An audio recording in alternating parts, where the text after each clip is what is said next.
presentación. Yo soy Gabriel, soy trabajador social, estoy dentro del proyecto de prevención de conductas autolíticas y de prevención de muerte por suicidio, con mi compañero Aitor. Él es, como yo digo, el especialista porque es el que me va enseñando día a día, o voy aprendiendo día a día cómo es, pues por desgracia, este tema, ¿no? Es la segunda vez que hacemos un acto del día la otra vez lo hicimos el día 12 porque el día 10 cayó el domingo justamente y tuvimos que hacer el martes día 12 porque el lunes era complicado, pero bueno, hacemos un acto de reivindicación en prevención de muerte por suicidio, ¿no? Y yo creo que estamos todavía pañales, ¿no? Estamos todavía con este tema. A veces hablas con personas y te dicen que es mejor no hablar, a veces hablas con personas que es mejor hablar. Yo me quedo con los expertos. Ahí en el vídeo hemos estado viendo personas sobrevivientes, personas supervivientes y personas que llevan trabajando tiempo con el suicidio, ¿no? Y lo que tenemos claro es que nuestro proyecto se llama Hablamos porque creo que es lo que hay que hacer, ¿no? Lo que no hay que hacer es ocultar, lo que hay que hacer es hablar. Otra cosa es desnudarse. En cualquier sitio hablarlo, ¿no? Yo creo que hay que hablarlo en los espacios donde están los profesionales y donde está la gente que realmente te puede ayudar. Pero como sociedad podemos poner la oreja y cuando una persona dice, aunque ahora en la juventud, que tengo un hijo ya con casi 14 años, tienen mucho tontería de esto, de la vagancia, la muerte, no sé qué, y mayo, que también son etapas, ¿no? Pero sí que cuando escuchamos que una persona no quiere seguir viviendo, que quiere quitarse la vida, que los problemas son más fuertes que su propia vida o la voluntad de seguir viviendo, creo que hay que poner la oreja y por eso seguiremos haciendo estos refuerzos para que la gente lo vea, de ayudarle, decir, hablamos, ¿qué te pasa? Cuéntame, vamos a buscar ayuda. Yo creo que ese es el mensaje más grande que yo quiero que tenga la ciudadanía, ¿no? Es decir, que entre todos y todas en cualquier momento podemos escuchar, podemos oír. Hablaba ahora Gabriel, bueno, me contaba Aitor, que lo ha dicho Gabriel, mi compañero, que esta mañana en la mesa que hemos tenido a las 10 de la mañana en el paseo del Prado, a la altura de la Tropical, ha pasado una persona y ha visto el cartel suicidio. ¡Buah! ¿A quién le importan los suicidios, no? Pues bueno, si fuera uno de su familia, seguro que a él, ¿vale? Por desgracia, hasta que no nos toca en las carnes de la familia, esto como las drogas, como la cárcel, como otras cosas, parece que los servicios sociales no debemos nada hacer, ¿vale? Y simplemente, bueno, nosotros el programa, que ya sabéis, conocéis, durante este 2023 estuvimos el año pasado trabajando, este año 2024 seguimos trabajando dentro de los institutos, dando ponencias y charlas para poder, por lo menos, dar la oportunidad a la adolescencia a conocer, ¿no? O sea, yo creo que la base de toda la intervención social y demás empieza por el conocer, ¿no? Que la gente conozca que existen o que tengan conocimiento para saber que pueden pedir ayuda. Y bueno, no me quiero ir más, porque el protagonista ha venido acá. Aitor me ha pasado la chuleta para que lea un poquito que viene. Primero, el primer equipo que viene son los equipos ERIES, psicosociales, equipos de respuesta inmediata de emergencias. Son la prioridad de cualquier situación de emergencia y están diseñados para actuar donde se necesite una respuesta especializada y sostenida. La atención de las necesidades psicosociales inmediatas de las víctimas, sus familiares y allegados, en esencial para activar sus recursos personales y facilitar la recuperación gradual de su vida cotidiana. Para ello nos va a hablar Silvia Macía, que es psicóloga del ERIE, psicosocial de Toledo, y Pablo Peregrín, que es el responsable provincial de la unidad de emergencia de Cruz Roja de Toledo. Y luego, posteriormente, para no subir yo a la mesa y presentarle, vamos a tener a Esther Ahijado, que es trabajadora social del área de salud mental de Talavera de la Reina, que viene también con su compañera de su vida, ¿no? No me ha pasado el nombre. Victoria también, compañera médico, ¿no? Médica, psiquiatra, que igual, que el año pasado contamos también con la unidad de psiquiatría infanto-juvenil, si no me equivoco, 15 años. Volvemos a contar con ellos porque creemos que es también la base del trabajo. Luego estará con un vídeo Óscar, que lo habéis visto allí, que es el hombre este barba que salía, que es Óscar Martín Romo Rivero, que es presidente de APISI Castilla-Mancha, es psicólogo, general sanitario y neuropsicólogo. Y decir que se ha invitado también a venir al teléfono 024, ¿no? Sí. 024, ellos no han podido venir porque tienen en su agenda distintas actividades. Entonces, lo que queríamos hoy es representar como que en Castilla-La Mancha, en la ciudad de Talavera, en la provincia de Toledo, existen herramientas, existen servicios donde se atiende a las personas, con lo cual, pues bueno, darle un poquito voz a todo el trabajo que se hace y que nunca sale en los medios. Y ya me callo y todos los compañeros. Vale, pues bueno, como decía él, Pablo va a empezar un poquito comentando lo que es socorros y emergencias en Cruz Roja, lo que hacemos los equipos de respuesta inmediata en emergencias. Él es, como decían, responsable provincial. Y luego vamos a hablar un poquito más, estas diapositivas las hemos introducido para que conozcáis un poco cómo funciona, ¿no? Desde socorros hasta llegar al ERIE psicosocial. Luego, en mi participación, hablaremos ya sobre lo que es qué hacemos nosotros en prevención del suicidio. Bien, antes de nada, pues muchas gracias por la invitación. Como comentaba Silvia, voy a dar una pequeña introducción a lo que viene siendo el área de emergencias y en qué pilar se engloba la parte del área psicosocial, que al final es por lo que hoy estamos aquí. Como podéis ver en esta imagen, a ver si se pone, que así queda súper bien resumido, perfecto. Bien, dentro del área de emergencias de Cruz Roja en la provincia de Toledo se engloba dentro de 4 áreas que son las más principales. Una de ellas es la parte de servicios preventivos, la otra es la parte de los ERBE, que son los equipos de respuesta básica en emergencias, que suelen actuar tanto en búsquedas como avituallamiento de incendios forestales, grupos logísticos, cualquier otro tipo de intervención. La ERIE de albergue, que tenemos justo abajo a la derecha, que se encarga de montar y desplegar un albergue en aquellos municipios que son desalojados, principalmente por incendios forestales o por inundaciones, como el año pasado en La Dana. Y después tenemos el pilar, que es el que incumbe al día de hoy, de la ERIE psicosocial. Dentro de nuestra provincia son estos 4 pilares de forma básica y resumida. Después, dentro de la parte del marco normativo, que lo vamos a ver por encima simplemente para conocer qué engloba Cruz Roja y el por qué a día de hoy estamos aquí y cuál es esa justificación legal de que nosotros nos encontremos en todo este tipo de intervenciones. Bien, a nosotros se nos configura como auxiliar y colaboradora de la Administración Pública, es decir, en ningún momento vamos a sustituir funciones de la Administración, simplemente vamos a colaborar y a ponernos a su disposición con todos los medios y recursos, tanto materiales como humanos, de los que disponemos. Y es por eso la importancia de que siempre aparecemos en los planes de protección civil, tanto estatal, territorial, autonómico, comarcal, local, los planes especiales, donde se definen todos los recursos de los que dispone Cruz Roja dentro de su territorio y los recursos con los que la Administración van a poder disponer de ellos en caso de que así se requiera. Ya, por ejemplo, en la guía de albergue se suele definir las camas que se tienen en estos planes, la ubicación donde se va a alojar a las personas y todos los demás detalles que suelen estar relacionados con la emergencia. Después también se nos menciona dentro de este Sistema Nacional de Protección Civil mediante convenios y más en concreto en este Plan Estatal General de Emergencias, donde de nuevo, como comentábamos, se nos menciona como entidad colaboradora. Entonces, dentro de las funciones que se nos menciona entra también la intervención psicosocial, que es donde forma parte Silvia como ERIE psicosocial, y junto con muchas otras que son las que se encargan la ERBE, la ERIE de albergue, servicios preventivos, todas estas funciones. Entonces, para que se vea también y que quede reflejado que todas estas funciones que nos está diciendo el Plan General de Emergencias lo estamos cubriendo con todos los pilares que conforman el área de emergencias. También se nos menciona en la Ley 17/2015 que nosotros vamos a contribuir con todos nuestros medios y efectivos, y así es, cualquier emergencia que ocurra nosotros siempre vamos a colaborar con todos los recursos que tengamos a nuestra disposición. Y nada, simplemente quería que se quedase un poquito reflejado que el área de emergencias depende de esos 4 pilares, que uno de ellos engloba el área psicosocial y es un poquito la parte introductoria del área. Ya Silvia va a explicar más en profundidad de qué se encarga exactamente la ERIE y cuáles son las funciones que realiza. Gracias, Pablo. ¿Se me oye? Bueno, pues como decía al principio, somos equipos de respuesta inmediata en emergencias, ¿vale?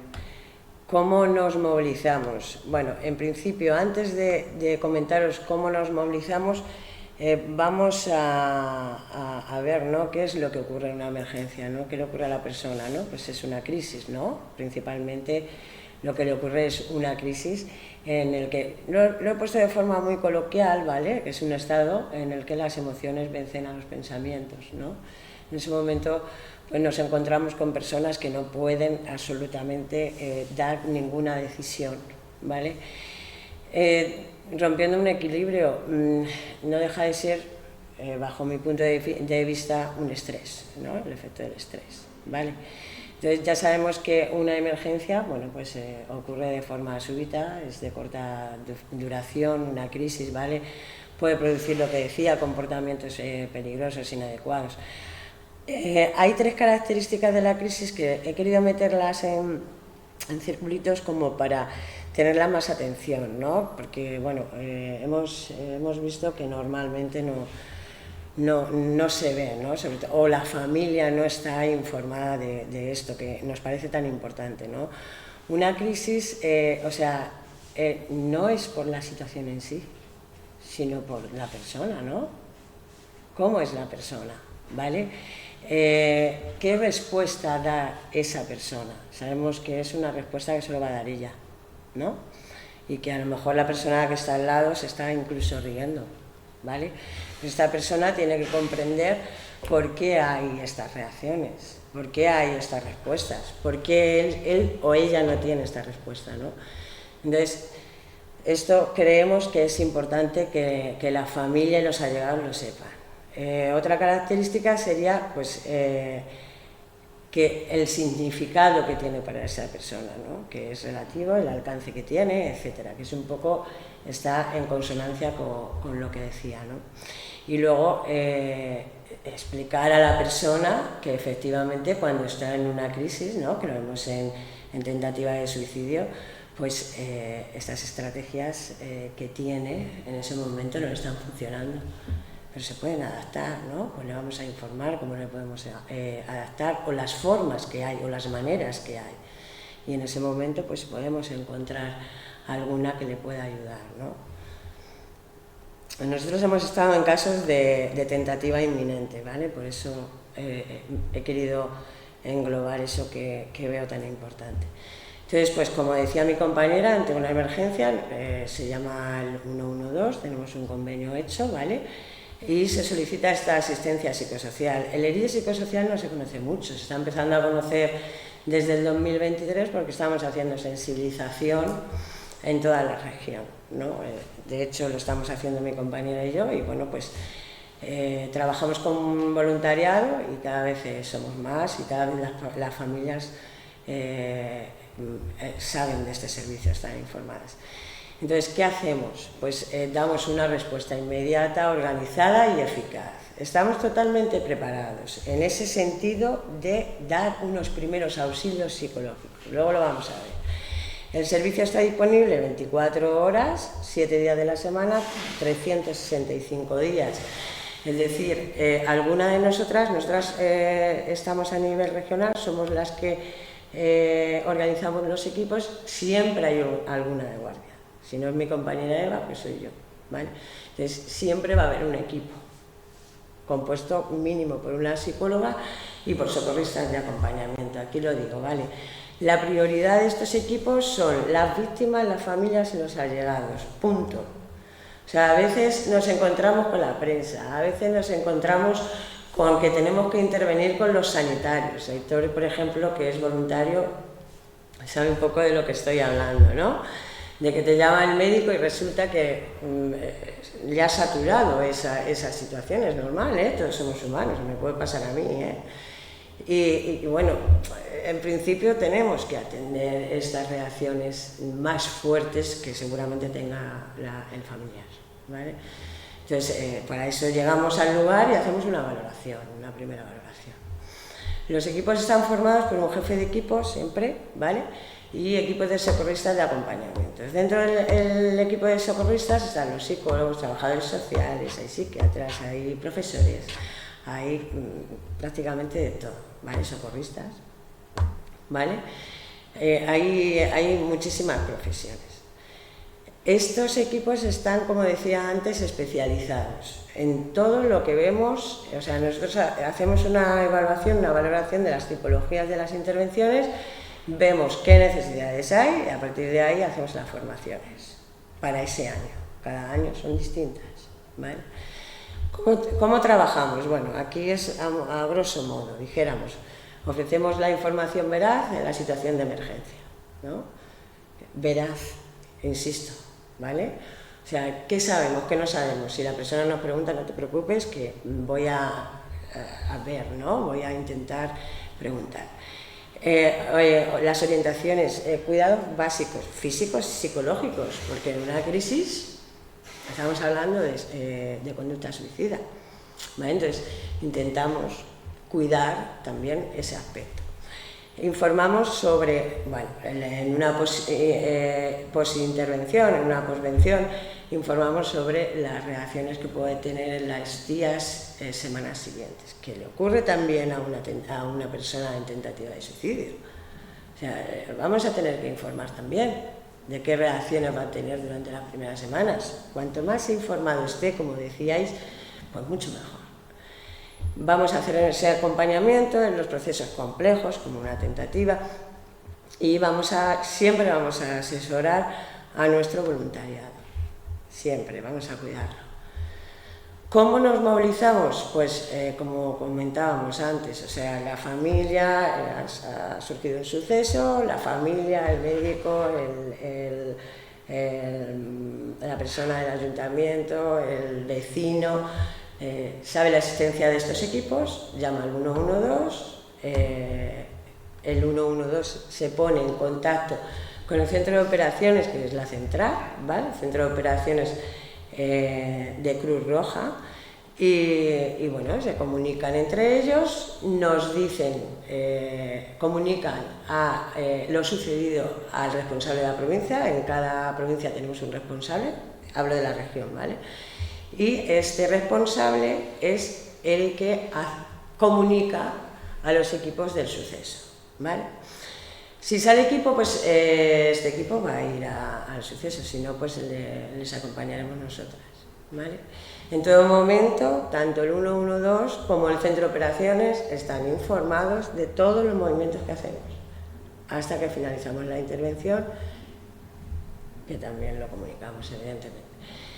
Ese trabajo es transversal, es decir, nosotros desde el primer momento estamos con este cuidado en esta situación de emergencia. Esto es muy importante, preparamos, ¿vale? Hacemos una prevención, una intervención y hacemos una recuperación.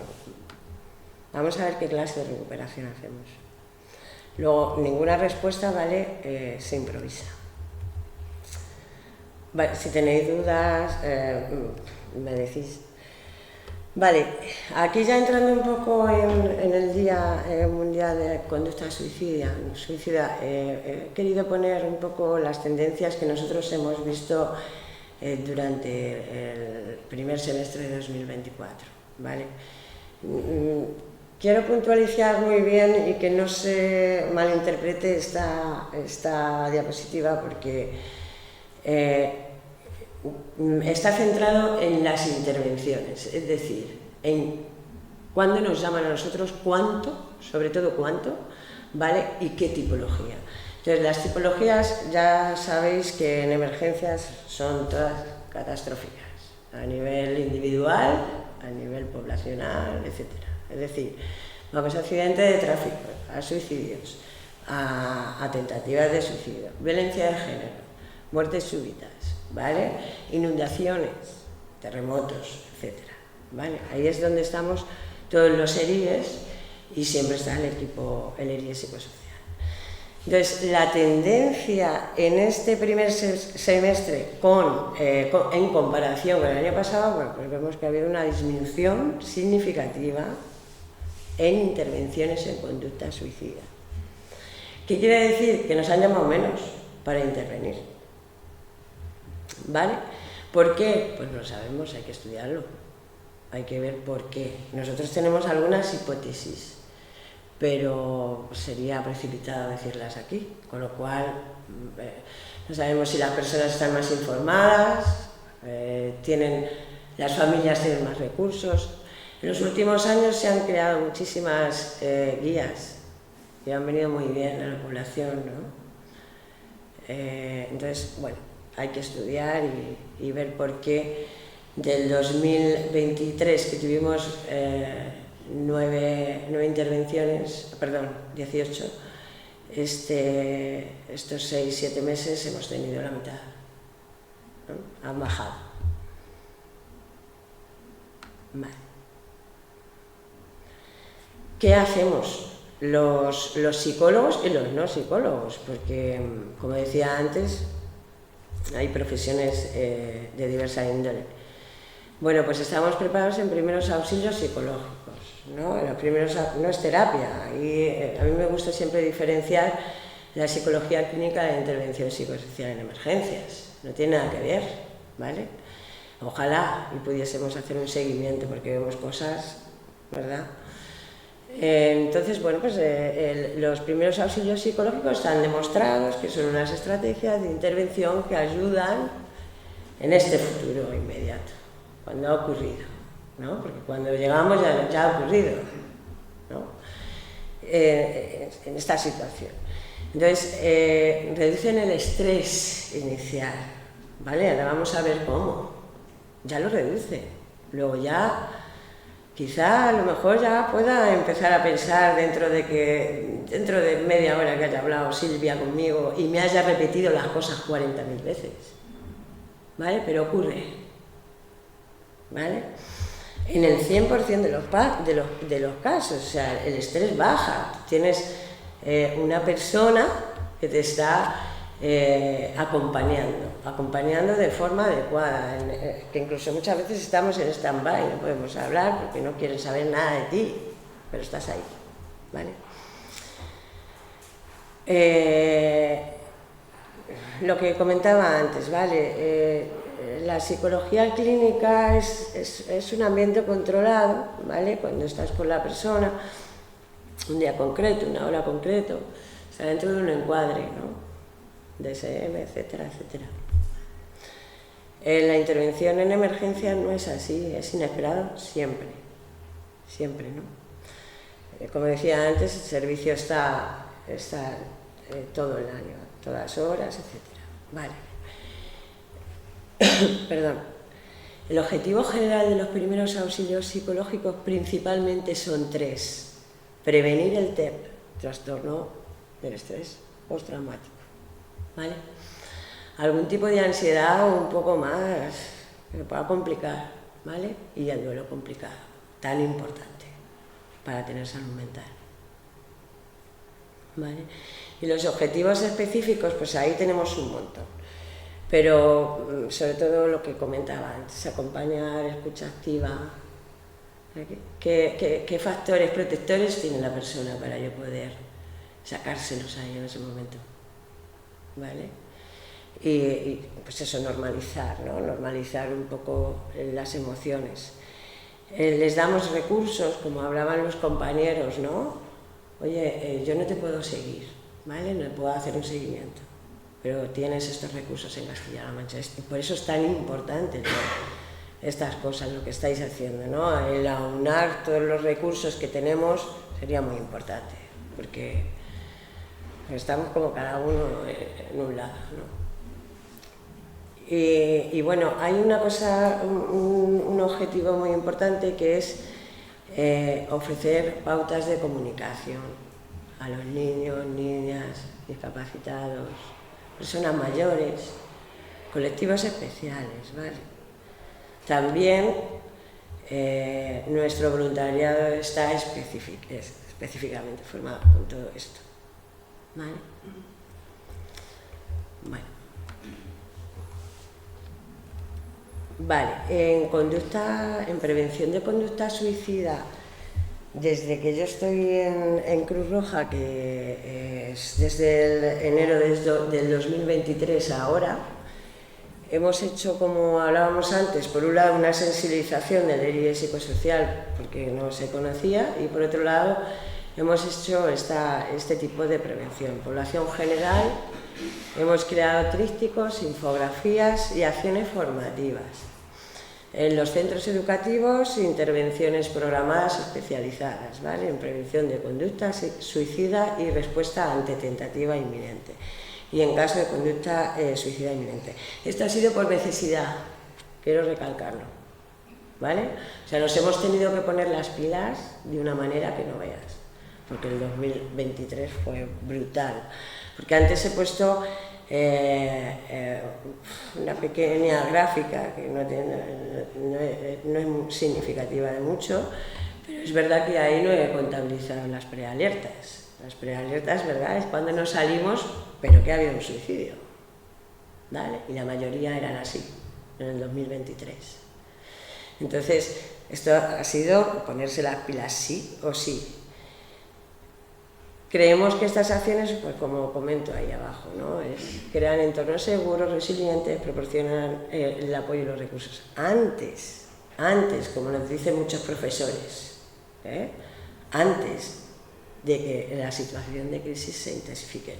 Cuando hemos llegado a los centros educativos de primaria y secundaria, están todos desbordados, ¿vale? Niños, profesores, directores, orientadores, todos. Entonces, esto, al menos en los lugares donde nosotros hemos estado, se ha paliado un poquito a través de la información. Ahora lo vamos a ver, ¿vale? Solamente informando lo que hablábamos, ¿vale?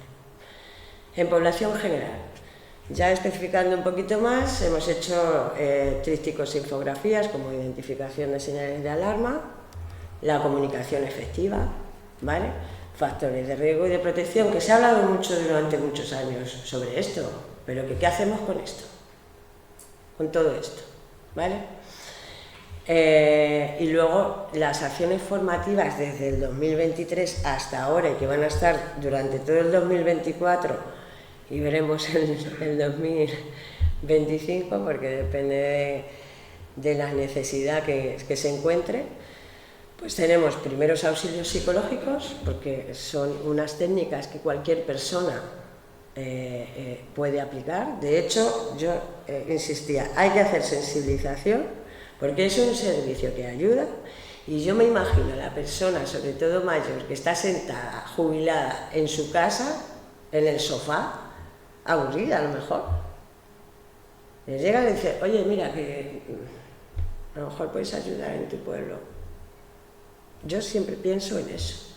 Entonces, por eso tenemos estas dos formaciones actualmente disponibles. En Cruz Roja hay muchas más, ¿vale?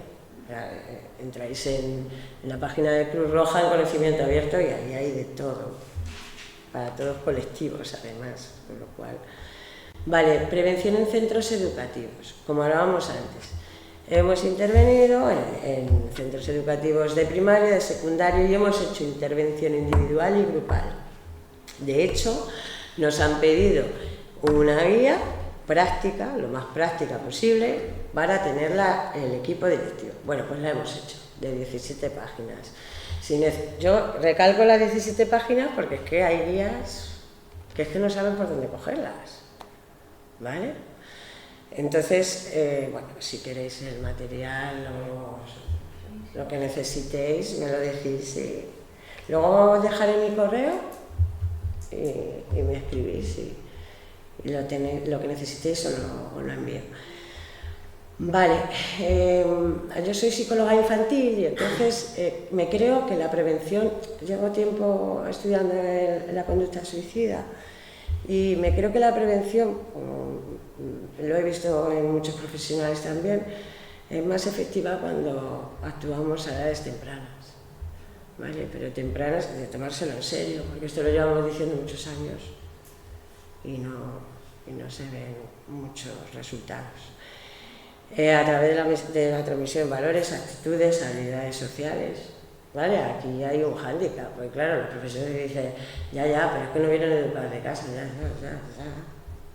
¿Pero qué hacemos? ¿Los dejamos también? Entonces, algo hay que hacer, ¿vale? En los coles también, venga, una tutoría, bueno, ellos dicen que no tienen... Yo supongo que esto se está poniendo al día. Y esto ya sabemos que facilita los recursos de afrontamiento de cara a la vida en general, ¿no?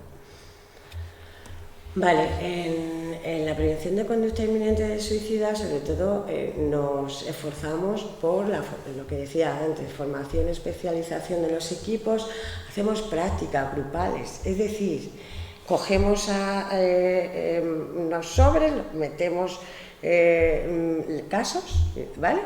Chico de 15 años, ¿qué tal? Que tiene tal, y venga, ¿qué hacemos? ¿Tú qué harías? ¿Y tú? ¿Y tú? ¿Y tú? ¿Vale? Entonces hacemos unas prácticas, unas simulaciones. Además las hacemos a nivel provincial y a nivel regional, que está muy bien, y luego una vez al año nos vamos a las nacionales, que ahí sí que también se ven muchas cositas de todas las provincias, ¿no? Y de todas las comunidades. La atención individualizada. Ya sabemos que la atención individualizada es cualquier caso, pues más aún ahí, ¿no? ¿Vale? Una tentativa. Y lo que hablábamos, ¿no? Cuidamos al interviniente porque es verdad que las cosas que vemos son bastante fuertes. Vale, y bueno, sobre todo lo que hemos hecho en conducta suicida es prevenir a través de la información. Ahí tenéis los trípticos, ¿vale? He querido ponerlos así en fotitos, pero si queréis os los puedo enviar. Entonces, perdón, señales de alarma.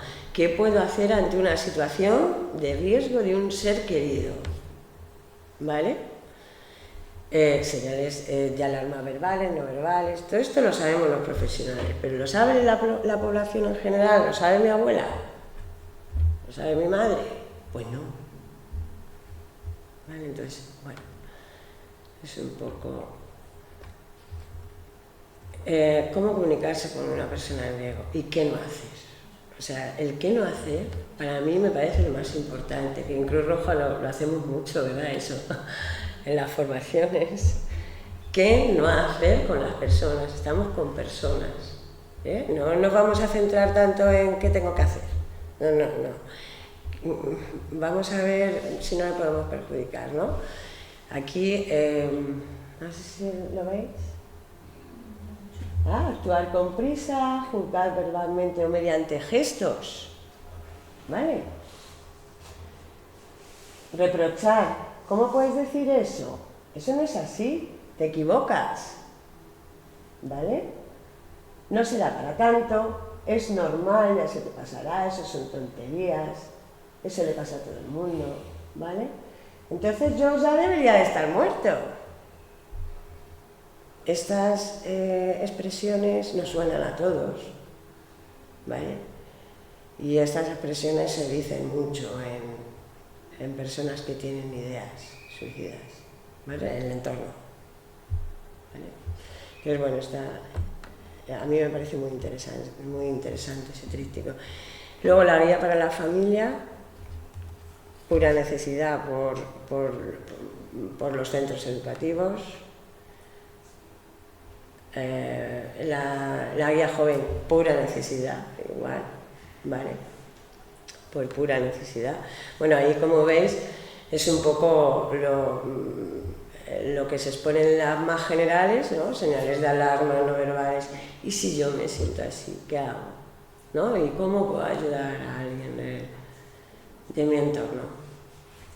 Siempre, a ver, yo como profesional creo que siempre hay alguien que te puede ayudar, pero ¿quién? ¿No? Entonces hay que buscarlo, incluso a lo mejor la persona no lo sabe quién es, indagando con ella, hablando, oye, pero ¿y tu hermano? ¿Y tu amiga esta que decías que, pero qué tal en el colegio? ¿Qué tal? Y ahí es donde vas un poco identificando, ¿no? Identificando a esa persona o incluso, como decíamos en otras ocasiones, mascotas, ¿no? Identificando algo que le traiga a la vida. Y a ver, ¿cómo no tenía que poner que evidentemente el herido psicosocial también desempeña un papel crucial en la prevención de la conducta suicida? O sea, nos habla muchísimo, como hablábamos antes, porque alguien se ha suicidado. Entonces estamos con las familias, las acompañamos durante varias semanas, las acompañamos, y si vemos casos para derivar, se deriva salud mental, etcétera, ¿vale? Estamos con el voluntariado porque igual es bastante impacto para ellos un suicidio. Además es que encuentras causas que dices, madre mía, o sea, que poco, ¿no?, afrontamiento ha tenido esta persona para llegar a esto, y qué pena, ¿no? Pero bueno, esto ya es algo personal. Y los recursos de ayuda que hablábamos, ¿vale? Y a mí me gusta siempre dejar una reflexión final, que es esto, ¿no? Que es la realidad, es que hablar responsablemente, porque yo hablabas que tenías un hijo de 14, ¿no? Yo tengo una hija de 12 años y entonces, ¿he hablado con ella del suicidio? Responsablemente, claro, desde los 8. ¿Vale? Entonces, hay que hablar con las personas, como hablábamos, que tienen pensamientos suicidas, que están tramitando un duelo, etcétera, porque podría ser la oportunidad para ella misma darse cuenta y pedir ayuda. Bueno, y con esto Cruz Roja ha acabado. Si tenéis alguna pregunta o algo que no estéis de acuerdo o lo que me digáis, aquí estamos. Gracias. Bueno, que presento a mi compañera, que es Victoria López, es facultativo especialista de área de psiquiatría en la Unidad de Salud Mental de Adultos y también en Infanto-Juvenil. Y yo soy Esther, soy trabajadora social en la Unidad de Salud Mental de Adultos. Bueno, pues a mí especialmente me gusta la de los familiares, ¿no? Que es difícil acompañar, es muy difícil, para los profesionales también. Una vez que pasa todo este periplo, que es importante que seamos capaces de contarle a la sociedad que hay que acompañar y hay que estar ahí y que existen unos recursos que nos pueden apoyar, pues luego existen otros que están dentro del sistema sanitario y que nos pueden también ayudar, ¿vale? Y los voy a contar brevemente porque es que son un tacazo, entonces voy a intentar ser breve, ¿vale? Y no enrollarme mucho. Los recursos de atención de nuestro área, que es un área chiquitita, con un hospital también chiquitito, por tanto un presupuesto pequeño. Este sería como el mapa de los recursos que hay en salud mental, ¿vale? Y están compuestos como por recursos de 3 tipologías: los sanitarios, los sociosanitarios y los sociales. Y todos caben en este mapa y todos, de alguna manera o de otra, pueden aportar a estas situaciones. Los recursos sanitarios que tenemos en nuestro área son la Unidad de Salud Mental de Adultos y de Infanto-Juvenil, que son lo que conocemos como consultas ambulatorias, en lo que consiste es en acudir a, normalmente los profesionales que están en la recepción son psiquiatras o psicólogos, y ellos van a hacer una valoración, un diagnóstico y un tratamiento de lo que la persona plantea en ese momento. Hay otros dispositivos en los que en el momento que la persona lo requiere le es derivado o bien desde urgencias o desde atención primaria, como es la UHB, que es la unidad de hospitalización breve, se llama así, a una planta de hospitalización que en Talavera solo tiene 14 camas, os decía que es un hospital chiquitito, y ahí se tratan pues las situaciones agudas, las situaciones de crisis, ¿vale? Después, si el paciente o la persona requiere más apoyo, puede ser derivado a hospital de día, que es otro tipo de hospitalización que tiene un carácter diario, pero solo una parte de la mañana, ¿vale? De 9 a 2. Y después, si además eso es insuficiente, se le puede derivar a unidad de media estancia, no en todos los casos, ¿vale? Lo que nosotros solemos tratar en hospital de día o en UME suelen ser personas que tienen un trastorno mental grave y que no evolucionan favorablemente, ¿vale? Para nosotros es esencial el apoyo de los recursos sociosanitarios, como el Centro de Rehabilitación Psicosocial y Laboral, que en Talavera lo lleva la asociación ATAFES, y que nos hacen un apoyo imprescindible, ¿vale? Porque tienen lo que sería pues como un centro de día, para personas que están estables de 18 a 65 años y que necesitan empezar a trabajar la recuperación de las áreas que han perdido, bien por el trastorno mental, bien por los ingresos, bien por las situaciones que haya vivido, ¿no? También como recursos sociosanitarios tenemos las viviendas supervisadas y una residencia comunitaria. Hay 2 viviendas supervisadas en Talavera con una capacidad cada una entre 5 y 6 personas. Son unidades de convivencia bastante normalizadas con un nivel de autonomía alto, es decir, que se tienen que hacer la comida, organizar todas sus tareas domésticas, la compra, etc. Tienen apoyo, pero tienen un apoyo puntual. Y luego está la residencia comunitaria, que es una residencia con 38 plazas para personas que necesitan un nivel de apoyo superior, ¿vale? Pues ya pierden la capacidad para ser independientes, para hacerse la comida, para hacerse sus tareas, etc. Y después está el apoyo de los recursos sociales, que son todos los recursos de carácter comunitario a los que la población tiene acceso, pues educativos, judiciales, por supuesto servicios sociales, etcétera, ¿vale? Los recursos en salud mental que tenemos en Talavera de carácter sanitario están en el ICS o en el hospital. El ICS es el Instituto de Ciencias de la Salud, que está enfrente del hospital, y ahí tenemos Unidad de Salud Mental de Adultos, Infanto-Juvenil, UCA, Hospital de Día y UME. UCA no lo he dicho antes, pero es la Unidad de Conductas Adictivas. También forma parte de la Red de Salud Mental como recurso sanitario, ¿vale? Los recursos sociosanitarios, el Centro de Rehabilitación Psicosocial y Laboral de ATAFES está, como sabéis, la asociación ATAFES tiene un largo recorrido aquí en Talavera y está en la calle Mariano Ortega, en lo que era antes el antiguo Centro de Salud de La Solana. Como os decía, en Talavera tenemos 2 viviendas y una residencia con 38 plazas, que no es solamente para personas de Talavera, es para toda la comunidad autónoma, porque en toda Castilla-La Mancha solo existen 5 residencias comunitarias, ¿vale? El perfil de estos pacientes, pues como os decía, personas que tienen un trastorno mental grave, que han perdido la capacidad funcional en alguna de las áreas de la vida, laboral, familiar, educativa, social, ¿vale? Y necesitan un apoyo de este tipo pues porque ya la situación convivencial ha llegado a una fase de conflicto que ya es imposible, o porque no pueden vivir solas, ¿vale? Bueno, aquí lo he hecho un poco más largo, pero yo creo que lo que quería contaros era básicamente esto. Entonces...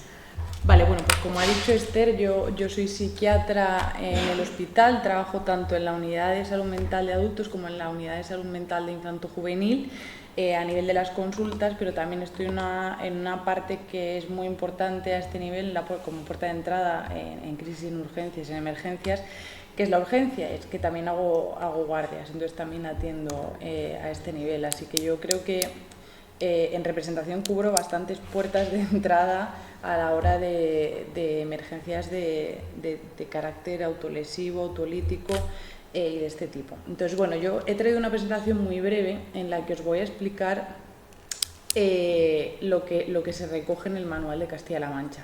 Y luego os voy a explicar qué es lo que hacemos nosotros de verdad, porque es verdad que pone a rodar un poco un protocolo así de amplio y así de grande, que es lo que pretende Castilla-La Mancha, y que lleva desde 2015 con todo esto, y que se plantea que esto que esto ya funcione como tiene que funcionar allá por 2025, pues es largo, tendido, y además requiere de un montón de recursos y un montón de profesionales que ahora mismo no tenemos. Entonces, bueno, voy a contaros un poco cuál sería la idea, y luego de toda esa idea, qué es lo que podemos hacer un poco los que estamos allí trabajando en equipo todos los días.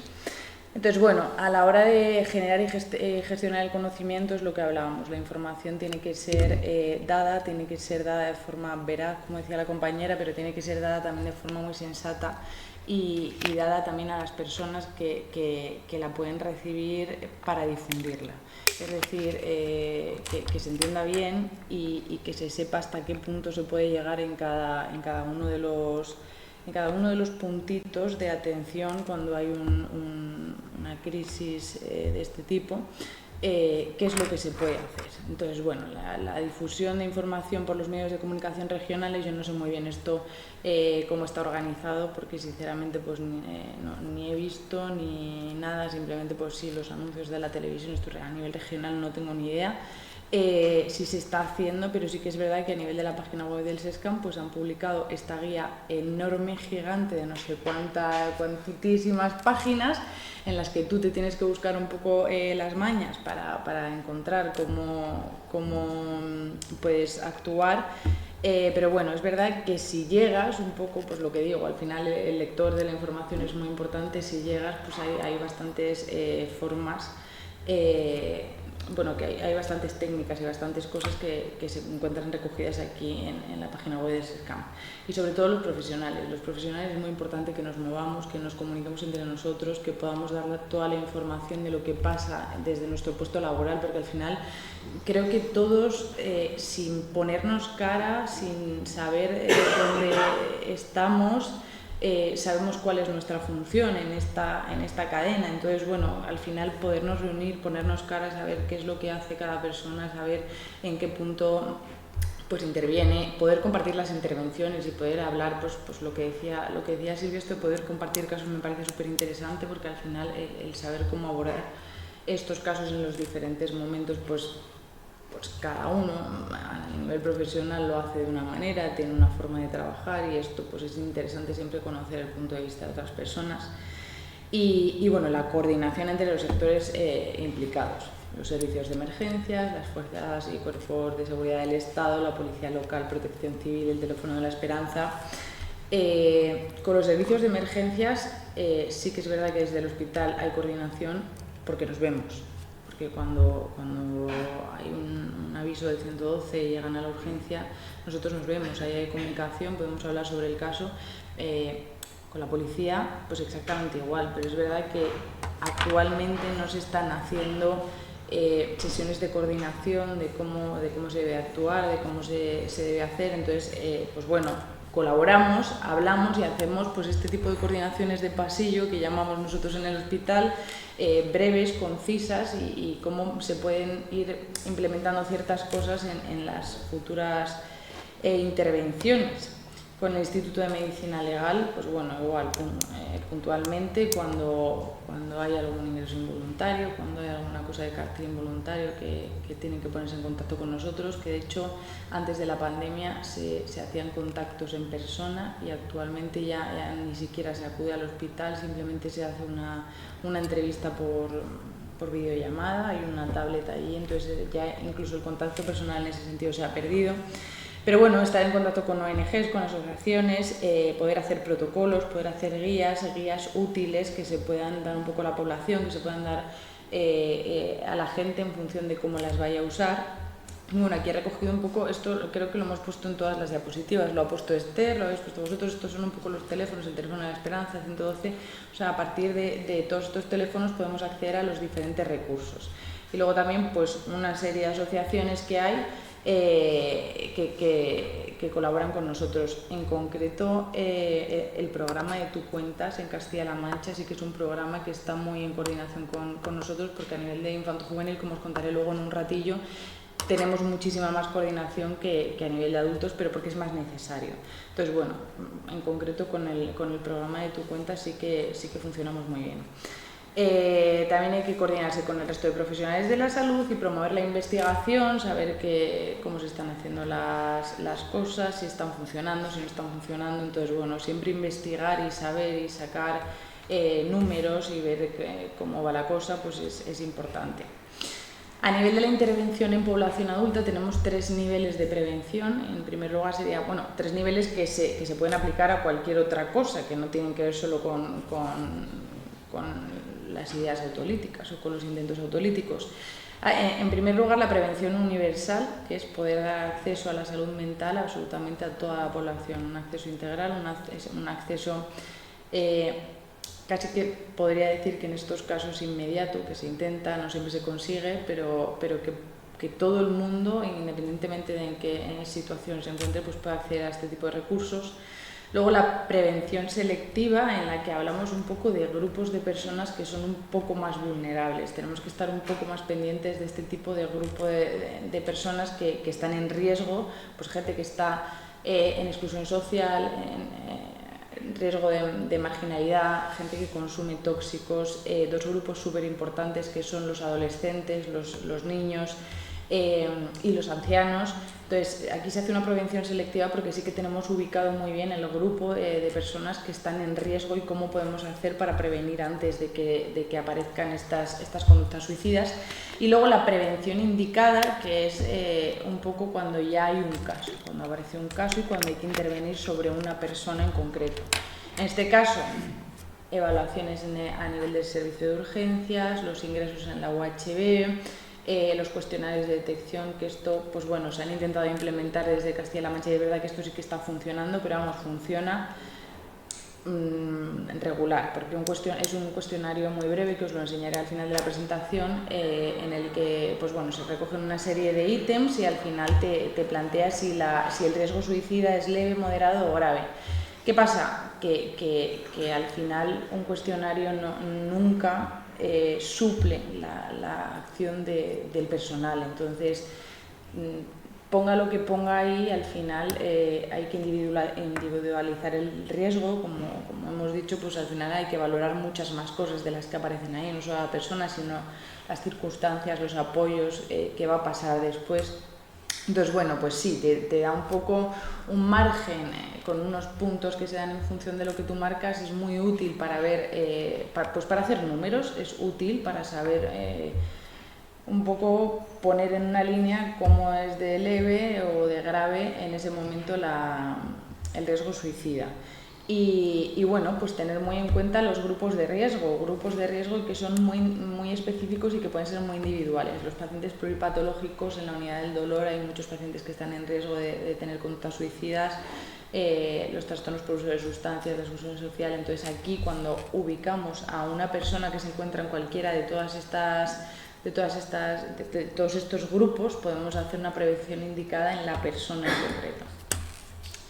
Y bueno, el conocimiento del suicidio en ámbito sanitario, pues hablar un poco lo que hemos dicho, hacer comisiones. Nosotros tenemos la comisión de trastorno mental grave, pero es verdad que no hacemos uso de ella para este tipo de casos, a menos que sean casos muy recurrentes, casos que ya se complican y que tenemos un poco que ponernos en funcionamiento todos para ver qué es lo que podemos hacer o qué recurso podemos activar para que esto se frene.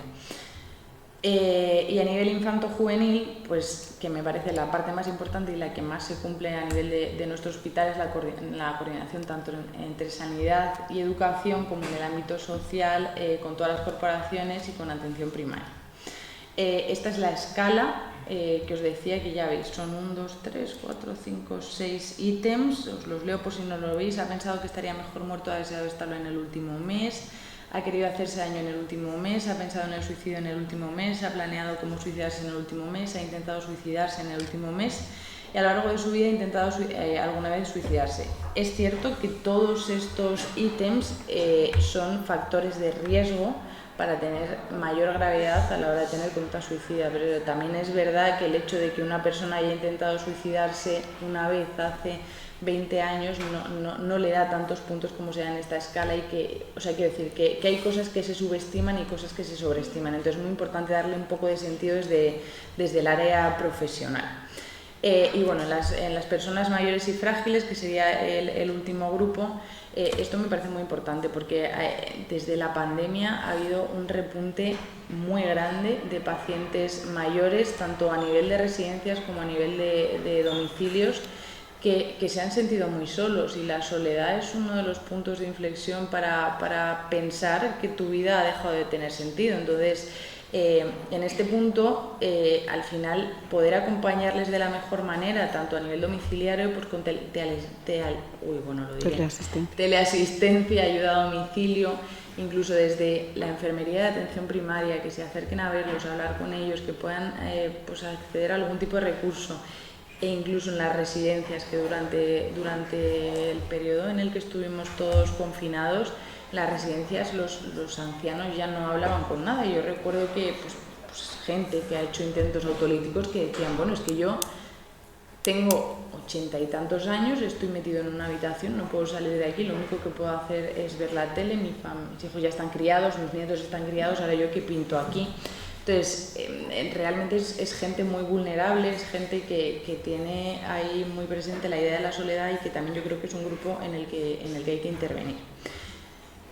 Y ahora os voy a contar lo que hacemos nosotros de verdad.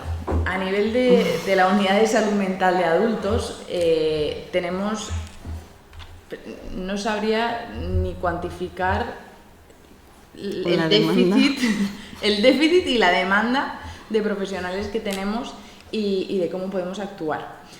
Teóricamente y casi prácticamente, cuando hay un intento autolítico, una autolesión, una ideación autolítica que se atiende tanto a nivel de atención primaria como a nivel del servicio de urgencias, lo que se plantea es que se pueda dar una cita bien con un psicólogo clínico, bien con un psiquiatra, en un plazo de 48 horas.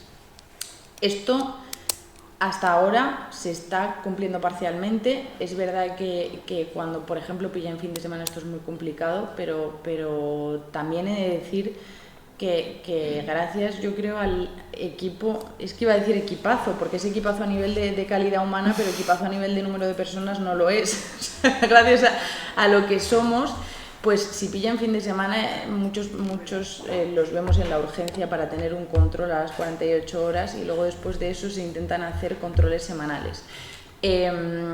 ¿Hasta cuándo se cumple? Pues bueno, hasta que a criterio un poco clínico y se hace el seguimiento y esto es lo que podemos ofertar a nivel de adultos.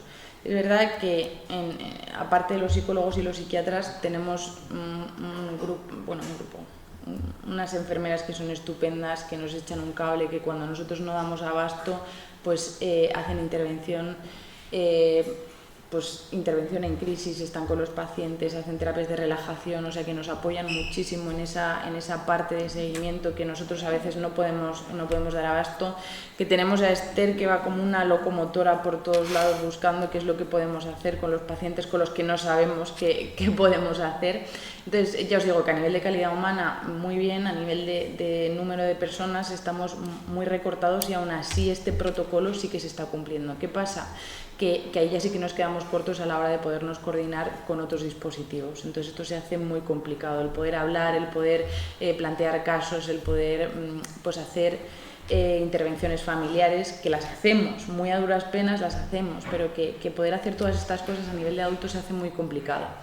A nivel infanto-juvenil es que es verdad que está muy implantado, porque es verdad que un sistema de salud mental infanto-juvenil sin tener coordinación con la educación, sin tener coordinación con los dispositivos en los que se encuentran, no tiene ningún sentido. Sin tener grupos con las familias, sin tener intervenciones familiares, no tiene ningún sentido. Entonces ahí está como más instaurado desde siempre. A este nivel, en infanto-juvenil, se hace exactamente lo mismo. A las 48 horas se da una primera cita, tanto con un psiquiatra o con un psicólogo, y se hacen luego citas semanales hasta que se considera que el riesgo de autolisis va cediendo y se van espaciando un poco las consultas. En este punto nos coordinamos. Pues ahora que han sido vacaciones, pues se ha complicado un poco la cosa, porque es que yo creo que casi no ha habido consultas porque hemos estado de guardia día sí, día no. Pero bueno, durante el curso yo creo que nos reunimos al menos dos veces con cada instituto de aquí de Talavera de la Reina. Nos reunimos con las asociaciones, nos reunimos con absolutamente todo el mundo que se preste a reunirse con nosotros, casi nos reunimos. Estamos organizando también formaciones para profesorado, para educadores, para la gente de los dispositivos que se encuentra con pacientes infanto-juveniles en riesgo de exclusión. Entonces, al final lo que está obligado, que es dar una atención a las 48 horas, dar una atención semanal, lo cubrimos, pero también es verdad que por muy a duras penas y muy por encima de lo que podemos hacer, y haciendo huecos donde no los hay, y haciendo barbaridades para poder llegar un poco a todo. Sí que es verdad que yo creo que aquí en Talavera el servicio de salud mental está muy concienciado con el riesgo autolítico, porque hemos visto que ha habido una avalancha tremenda tanto a nivel de adolescentes como a nivel de ancianos. Creemos que lo principal y lo fundamental es la prevención. Lo que pasa es que, claro, pues no vamos a todo. Entonces sería muy práctico podernos reunir todos los dispositivos y ver dónde nos podemos organizar cada uno para hacer prevención en colegios, en institutos, con los educadores, con los profesores, poder hacer muchas más cosas, pero es verdad que no llegamos. Entonces yo creo que a nivel de nuestro servicio pues se hace todo lo que se puede y yo creo que llegamos bastante con creces a lo que se espera de nosotros a nivel de atención. A nivel de coordinación casi que nos quedamos justos, pero que nos gustaría coordinarnos más. Lo que pasa es que no podemos. Entonces, pues bueno, eso es todo. No sé si tenéis alguna pregunta, si queréis saber algo de cómo funcionamos, de qué hacemos. Yo te agradezco mucho la información. Es que me estaba acordando ahora mientras me hablabais si habéis tenido alguna situación que hayan pedido la eutanasia. Es que me ha venido como cruzando, digo, no sé, porque hay situaciones de enfermedades largas, de soledad, de gente muy traumatizada, muy enferma, ¿no? Que tiene intentos que lo digo. A ver, llegan. Lo que pasa es que se tienen que dirigir a su médico de atención primaria, que sería el responsable. Ese médico lo pone en conocimiento de un comité experto que va a valorar si su situación... No sé, no. Si habéis tenido un caso. Sí, claro. Sí, Claro. Sí. Porque la desesperación... Sí. Sí, pero no tiene que ver con esto. O sea, no lo llevamos nosotros, pero sí que han llegado. Claro, En la demanda de los pacientes que tienen una vida pues muy complicada o que... bueno, yo también quería comentar, porque Silvia planteaba algo del afrontamiento personal y es verdad que hay mucho del afrontamiento personal en que uno tome una decisión de este tipo o no, pero también hay mucho de los condicionantes sociales.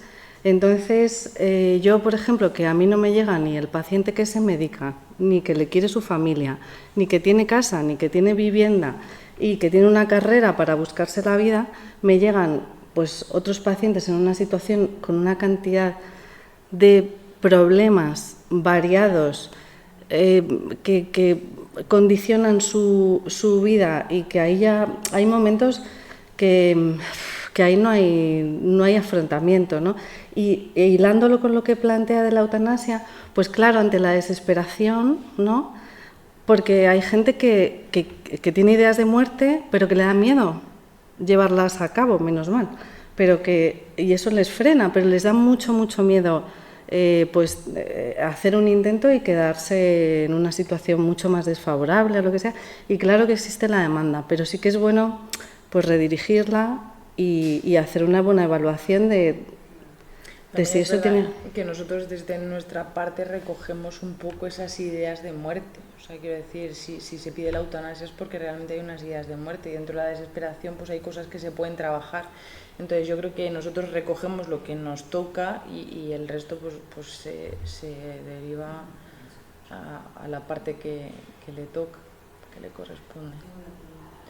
La atención que comentabais de 48 horas, o sea, cuando hay algún intento, hacéis una intervención, o sea, la persona tiene que ir allí, hay una familia en la que llama, ¿cómo funciona esa inscripción? Esto por un lado, y luego por otro, me imagino que hablabais de aquí, de Talavera. Sí, yo solo puedo hablar de la experiencia en Talavera porque no he trabajado en otros hospitales.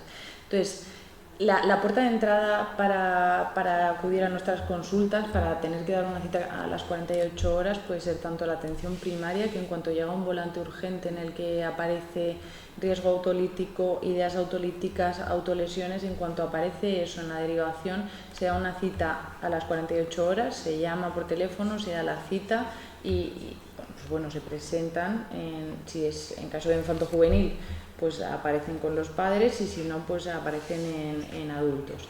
La otra puerta de entrada es el servicio de urgencias. En urgencias tenemos dos opciones. Por un lado está el ingreso para la contención en crisis, y generalmente esto ocurre cuando no hay un sostén familiar, cuando no hay un sostén social, cuando no hay nada que nos haga pensar que se pueden sostener solo durante esas 48 horas para poder ir evaluando y poder hacer intervención.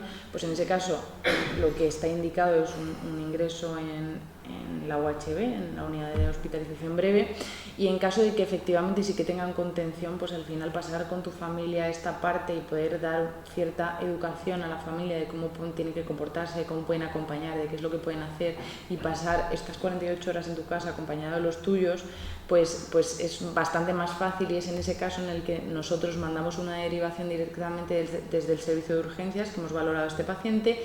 Siempre tenemos un código entre nosotros que es protocolo riesgo-suicidio. En cuanto aparecen esas palabras, se da una cita a las 48 horas en un hueco de nuevo para poder evaluar bien por psicología o bien por psiquiatría. Y no necesariamente tiene que ser si ya está en el área de salud mental, con su psiquiatra. O sea, tiene que ser con el primero que tenga un hueco, porque necesitamos cubrir esas 48 horas. Entonces se hace una intervención directa hacia eso, no del seguimiento que tiene previo. Y si no tiene seguimiento, pues efectivamente con el primer psiquiatra que tenga un hueco libre, pues así se hace. Supongo que lo comentabas por si es en domicilio, ¿no? Sí, bueno, nosotros nos hemos encontrado con casos que efectivamente se quejan mucho, sobre todo alumnos y alumnas, de que por más que intentan las familias ir a salud mental, pues le dan la cita para dentro de 2 semanas, o para 3, o para 4. Entonces, este servicio de 48 horas que yo sabía de su existencia, pues bueno, me he dado cuenta que en otras regiones no trabaja igual. Por eso preguntaba si os referíais a Talavera. Sí, aquí. Sí. Como nosotros también cubrimos estacionable, pues saber también que funciona y poder derivar. Y a pesar de que los equipos están todo el rato cambiando, porque los profesionales llegan, se van, hay pacientes que les ven 4 psicólogos al año, es una locura.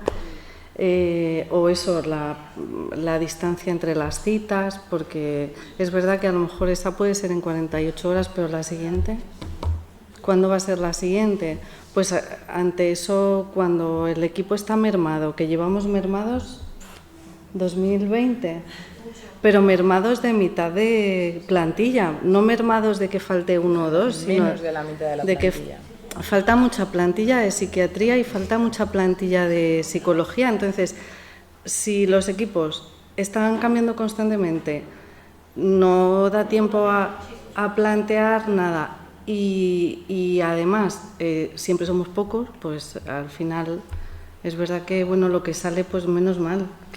Sí, yo os digo que si esto funciona es gracias a la gente que está ahí, que a pesar de que estemos mermados, yo creo que si pides un favor a quien sea de necesito verlo a una semana, tengo la agenda ya forzada, te importa, pues a la enfermera te importa dar una sesión de relajación, ver cómo está el asunto y me cuentas. Esther, te importa dar una cita entre medias para ver cómo está la cosa. O sea, que al final entre nosotros vamos intentando dar ese seguimiento, pero sí que es cierto que las intervenciones, pues muy complicado que tengan la cadencia que requerirían. Entonces esto nos es imposible, pero bueno, vamos haciéndolo como buenamente podemos. Sí, yo quería comentar eso, ¿no? Que quizás la urgencia sí, pero es verdad que las provisiones de control, imagino que vosotras sois conscientes, es mucho más distanciado, muchísimo. Mucho cambio de citas, ahora no puedo, hay sobre personal, sobre y eso sí que lo está importando muchísimo. Pues hay que decírselo a atención al paciente. Sí, hay que llegar y educadamente, muy educadamente, decirles, por favor, atiéndanos la salud mental. Es que es verdad, porque de verdad que el equipo hace malabares, pero que no se llega. No se puede. Que no se llega. Yo quería comentar una cosa, perdona Gabriel, que estaba también en mi presentación, pero me la he saltado y me he puesto a hablar súper rápido, ya estoy más relajada. Quería comentar que hay un programa de atención, de acompañamiento integral que ha puesto en marcha TAFES, que es para situaciones de exclusión y que hacen apoyo en crisis también, Y bueno, es un perfil de personas que a lo mejor no están ni siquiera en la red y que su trabajo va a consistir en ponerlo en contacto con la red, o que tienen una situación de aislamiento tal que no son capaces de llegar a nuestros servicios, como decías, o esas familias desesperadas que no son capaces de hacer a su familiar, que son conscientes de que tiene un problema y que necesita tratarse y que necesita venir a ver qué es lo que está pasando. Y bueno, nada, que quería hacer ese matiz, que bueno, que ahí está, y que son situaciones muy, muy complicadas, de mucha vulnerabilidad, pero que nos apoya mucho. No, yo creo que hacer, pues eso, la atención primaria o primera de las 48 horas, y luego la evolución, cómo va viendo, cómo va funcionando, cómo va progresando la atención, ¿no? Hay bastantes casos que gracias a esa atención se para el intento de suicidio, sí. Puede ser la evolución muy rápida, porque a veces lo que damos es ese dato, pero no vemos que sí. cuánta gente realmente estáis ayudando. A ver, lo que estaría estipulado es que a la semana se volviera a ver al paciente. Esto, pues muy a duras penas, se puede hacer o bien por un psicólogo o un psiquiatra, o bien hacemos un control, ya os digo, con enfermería, con Esther, con quien pueda un poco hacer el control. Luego ya es un poco a criterio clínico. Es cierto que en momentos de crisis aparecen estas ideas, que una vez que se ha resuelto la crisis, estas ideas pues siguen rondando por ahí, pero lo que hay que trabajar un poco es qué vamos a hacer con estas ideas cuando vuelva a aparecer una crisis. Entonces ya pues la cadencia se va seleccionando en función de la clínica.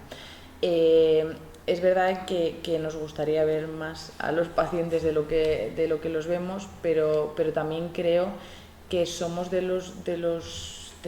las unidades, vamos, de los servicios del hospital, que este hospital se ha visto resentido en todos los servicios, no solo en salud mental, o sea, todos los servicios tienen dificultades con los profesionales, y creo que de todos los servicios, porque a mí me lo cuentan los pacientes, no es que yo he ido al cardiólogo y me han dado cita en un año, entonces al final la cadencia que nosotros tenemos, que es aproximada en un paciente que está estable entre 2, 3, 4 meses, tampoco es excesiva, pero sí que es verdad que nosotros sobre agenda vemos pues todo lo que nosotros queramos. Al final pues el SESCAM, si vamos a trabajar más, nos permite hacerlo. Entonces pues eso, tener ese pequeño hueco de atención va un poco en función del clínico que atiende y de lo que estipula en ese momento. Se han frenado ideaciones grandes con las asistencias a urgencias, con la atención en crisis, con las consultas. Se han frenado con un montón de recursos, también casos muy graves de ideación autolítica cronificada, de ideas de muerte, de muchos intentos autolíticos que pues bueno, gracias a Dios al final, gracias al trabajo que hacemos un poco todos, pues se contienen, se sostienen y al final pues se van reinsertando en la vida, porque al final lo que nos encontramos ahora no es gente que hace un intento autolítico, es gente que hace intentos autolíticos muy reiterados. Entonces, salir de ahí, de ese bucle, es muy difícil si no tienes una atención muy continuada. Entonces, como saben que el servicio de urgencias está siempre disponible, como siempre nos mostramos disponibles, si no hay atención, pues se viene al servicio de urgencias. Por supuesto, habrá gente que estará descontenta, ¿no? Eso no lo dudo, que estará descontenta con la atención, que estará descontenta con lo que nosotros podemos hacer, pero yo creo a nivel personal que sí que la labor se cumple con creces. Es más, es que yo diría que de todos estos casos que son muy complejos, realmente consumados, ha habido un par de suicidios en lo que llevamos. Bueno, pero año. también es verdad que si en la población general la tasa de suicidios ha crecido y es más visible, en las personas con enfermedad mental está muy presente. Hay una tasa, desgraciadamente, muy importante, pues porque hay situaciones tan complejas que superan al sistema y nos superan a los profesionales, superan a la institución, y no es posible, aunque queramos, aunque pensemos por arriba, por abajo, de lado y del otro lado, pero al final hay situaciones que nos superan, y que el trastorno mental grave a veces pues es esa situación, ¿no? de poner patas arriba al sistema y decirte, pues no es suficiente. Claro que no es suficiente, ojalá estuviéramos bien dotados. Yo creo que para la avalancha de casos y de demanda que ha habido desde pandemia a esta parte deberíamos ser el doble, y somos la mitad. ¿Cómo puede ser? ¿Qué? Eso está clarísimo. Claro. Pero yo creo que en todas las facetas, en los recursos educativos, en los sanitarios, Claro, en los sociales... claro. Yo, por ejemplo, escuchando lo de las listas de espera, es verdad que hay pacientes que no pueden ver hasta dentro de 4 meses. Pero es que vete a solicitar una valoración de discapacidad, que se les ha ido la cosa a 22 meses, ¿no? Que eso cómo puede ser, ¿qué nos ha pasado?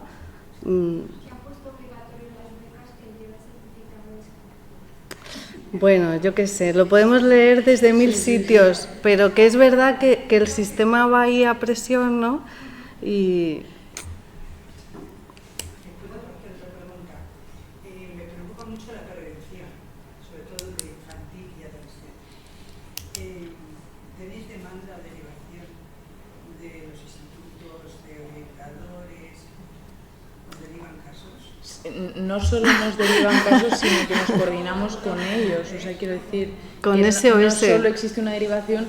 Es verdad que la derivación generalmente se hace por medio de atención primaria, pero bueno, sí que derivados desde el instituto, desde el cole, se envían a atención primaria, nos llegan, y no solo eso, sino que nos coordinamos, o sea, que hablamos con ellos, que siempre estamos disponibles en el correo para decir, oye, este paciente me tiene preocupado, y es verdad que pues podemos atenderlo cuando podemos, pero que solemos hacerlo, y nos coordinamos para que los pacientes que están en nuestra red y que a nivel educativo preocupan, pues que estén controlados dentro de lo posible. O sea, es verdad que yo sepa, no se puede hacer una derivación directa desde un centro educativo, pero sí que el centro educativo puede mandar a primaria y que primaria nos lo mande a nosotros. Y también muchas veces a través de trabajo social entra la demanda, aunque no haya una derivación, aunque luego la familia tenga que ir a hacer la derivación formal porque no sé qué, no sé cuántos, pero el caso ha entrado antes y se ha puesto un poco sobre la mesa y se ha visto. Lo que sí quería comentar, desde la experiencia, es, a pesar de la derivación, lo que es la angustia que se vive en un centro educativo cuando tienes este alumnado, de impotencia y la falta de recursos para autocontrolar a esa persona. Yo no sé si sois conscientes, mucho protocolo muy maravilloso, pero nosotros tendríamos que cachear a todos los alumnos según entran. Ya nos ha pasado alguna situación de ese calibre y nosotros no hemos cacheado a nadie, no lo vamos a hacer nunca. Nosotros no podemos permitir que un menor vaya con otro menor a ver que, por si acaso, no sé qué, que nos ha pasado y los otros menores han sufrido una situación de colapso absoluto. Creo que tampoco es posible. El profesor no puede dejar el aula, es que yo creo que de verdad que son tantas similitudes y tantas situaciones, correr todo por todo el instituto, a correr a todos los baños educativos habidos y por haber. O sea, yo creo que hay cosas que de verdad la buena voluntad la ponemos, pero sin saber lo que te vas a encontrar y qué vas a hacer. Eso para empezar, ¿vale? Pero correr todos los baños de arriba abajo, todas las aulas, todos corriendo como locos. ¿En qué instituto estás? En el Alonso de Herrera. Eso me pasó el año pasado. Y ya me pasó 3 incidentes. Nos falla una alumna que además son chicos que van y vienen, tú no les echas de menos, ¿vale? Por lo tanto no puedes advertir que falta del aula, porque falta del aula constantemente. Y en esta ocasión fue la compañera que la vio un poco rara, la que sale con ella al baño, bueno, aquello fue bestial. Yo ahora ya he corrido 5 veces por todo el instituto, a todos los baños, con un ataque de tensión que no os podéis imaginar. Es que tampoco se puede hacer así. Yo lo digo. Ya, no, claro, pero digo que ahí... Centro, ya sabéis que les quitan todas las cosas afiladas, les quitan no sé qué. Claro. O sea, yo ya le digo a los de tecnología, es que no cojáis ni el cúter. O sea, en otra ocasión fue el cúter de un compañero del estuche, 2 segundos, pum. O sea... ¿Y la inspección educativa ahí? O sea, porque yo entiendo que esto son...